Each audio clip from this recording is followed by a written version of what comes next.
Hello दोस्तों, मैं शिश कुमार अपने YouTube channel Bihar GK tricks में आपका स्वागत करता हूं। आज हम लोग एसपीडी के रेलवे सामान्य विज्ञान के अंतर्गत प्रैक्टिस सेट 106 के सभी प्रश्नों को इस वीडियो में पढ़ेंगे।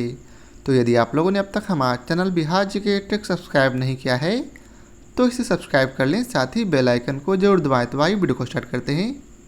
तो आज का पहला प्रश्न है, जब कोई बाहरी पदार्थ मानव रुधिर प्रणाली में प्रविष्ट करता है तो सबसे पहले कौन प्रतिक्रिया प्रारंभ करता है? तो इसका सही उत्तर है WBC। कौन करता है? WBC।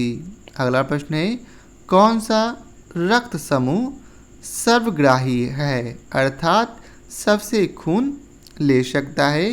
तो इसका सही उत्तर है AB ग्रुप वाले व्यक्ति जो हैं वह किसी से भी खून ले सकते हैं। अगला प्रश्न है, निम्न रक्त वर्ग सर्वत्रिक दाता होता है, इनमें से कौन सा ऐसा वर्ग है, ग्रुप है जो किसी भी रक्त समूह वाले वर्ग को अपना खून दे सकता? तो इसका सही उत्तर है ऑप्शन बी, अर्थात O ग्रुप वाले व्यक्ति। अगला प्रश्न है, यदि किसी पुरुष का रक्त वर्ग AB हो तथा महिला का रक्त वर्ग B हो तो उनकी संतानों में निम्न में से कौन सा रक्त वर्ग उपस्थित नहीं हो सकता? तो इसका सही उत्तर है O। कौन सा? O।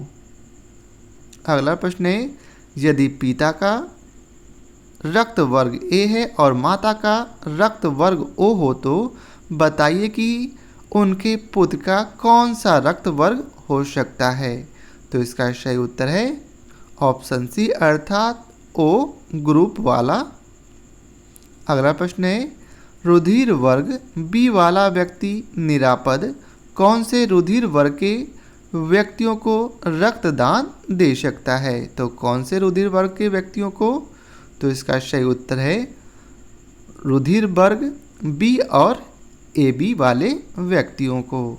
अगला प्रश्न है, सेरेब्रम किससे संबंधित है?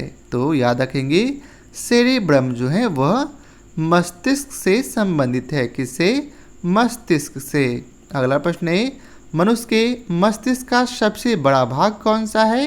तो इसका उत्तर है प्रमस्तिष्क। प्रमस्तिष्क जो है मनुष्य के मस्तिष्क का सबसे बड़ा भाग है। अगला प्रश्न है, मानव शरीर की किन कोशिकाओं में सबसे कम पुनर्योजन शक्ति होती है? तो किन कोशिकाओं में? तो इसका उत्तर है मस्तिष्क कोशिकाओं में। किसमें? मस्तिष्क कोशिकाओं में।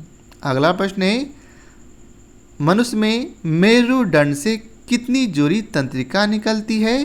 तो इसका सही उत्तर है 31 जोड़ी। कितनी जोड़ी? 31 जोड़ी। अगला प्रश्न है, प्रतिवर्ती क्रियाओं का नियंत्रण केंद्र कहाँ पर है? तो इसका सही उत्तर है कशेरुक रज्जु में। कहाँ होता? कशेरुक रज्जु में, अर्थात स्पाइनल कॉर्ड में। अगला प्रश्न है, ऑक्सीजन की उपस्थिति में सुक्रोज का CO2 एवं जल में ऊर्जा निर्मुक्त होने के साथ पूर्ण रूपांतरण होने को क्या कहते हैं? तो इसे हम लोग वायु श्वसन कहते हैं। क्या कहते हैं? वायु श्वसन। अब अगला प्रश्न है, हमारी छोड़ी हुई सांस की हवा में CO2 की मात्रा लगभग कितनी होती?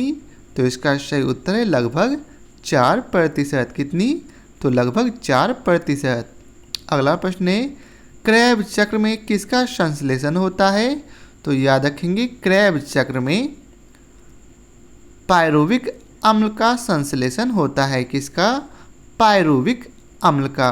अगला प्रश्न है, नेफ्रॉन किससे संबंधित है? तो नेफ्रॉन जो है वो वृक्क अर्थात किडनी से संबंधित है। किससे? वृक्क से। अगला प्रश्न है, अपोहन अर्थात डायलिसिस का प्रयोग किस क्रिया को पूरा करने के लिए होता? तो इसका सही उत्तर है वृक्क क्रिया अर्थात किडनी। अगला प्रश्न है, निषेचन की क्रिया कहाँ होती है? तो याद रखेंगे निषेचन की क्रिया जो है अंडवाहिनी में होती है। कहाँ? अंडवाहिनी में। अगला प्रश्न है, गर्भाशय में शिशु के विकास की जानकारी हेतु किसका प्रयोग किया जाता? तो इसका सही उत्तर है अल्ट्रासाउंड का। किसका? अल्ट्रासाउंड का। अगला प्रश्न है, भ्रूण के विकास के लिए निम्नलिखित में से किस अंग के द्वारा खाद्य की पूर्ति की जाती है? तो इसका सही उत्तर है गर्भाशय के द्वारा। किसके द्वारा? गर्भाशय के द्वारा।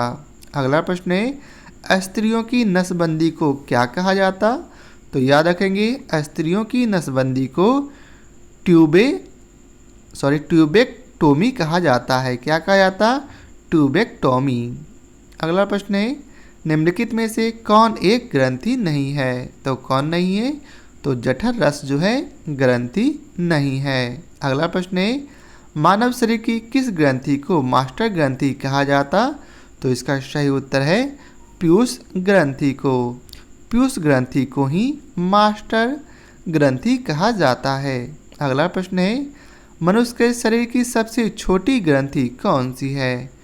तो इसका सही उत्तर है पिट्यूटरी ग्रंथि। मनुष्य के शरीर की सबसे छोटी ग्रंथि पिट्यूटरी ग्रंथि है।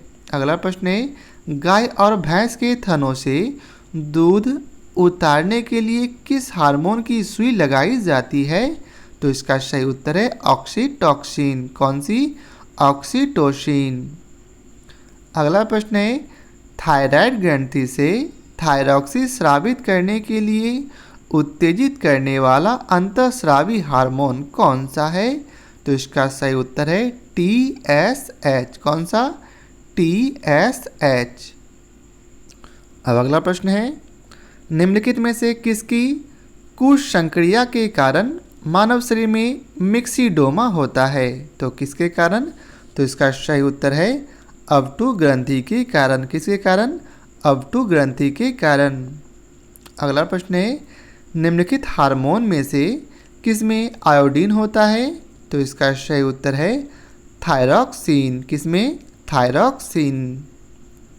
अगला प्रश्न है, निम्नलिखित में से कौन सी एक अंतःस्रावी ग्रंथि पीयूष ग्रंथि से स्वतंत्र कार्य कर सकती है? तो इसका सही उत्तर है पराब2। कौन सी? पराब2। अगला प्रश्न है, रक्त दाब का नियंत्रण कौन करता है? तो इसका सही उत्तर है अधिवृक्क। अधिवृक्क जो है रक्त दाब का नियंत्रण करता है। अगला प्रश्न है, जीवन रक्षक हार्मोन किस ग्रंथि से स्रावित होते हैं? तो इसका सही उत्तर है एड्रिनल। जीवन रक्षक हार्मोन जो है वह एड्रिनल ग्रंथि से स्रावित होते हैं अर्थात निकलते हैं। अगला प्रश्न है, इंसुलिन है एक प्रकार का क्या है? तो इंसुलिन जो है वह एक प्रकार का हार्मोन है। क्या है? हार्मोन। अगला प्रश्न है, प्रकाश वर्ष किसकी इकाई है?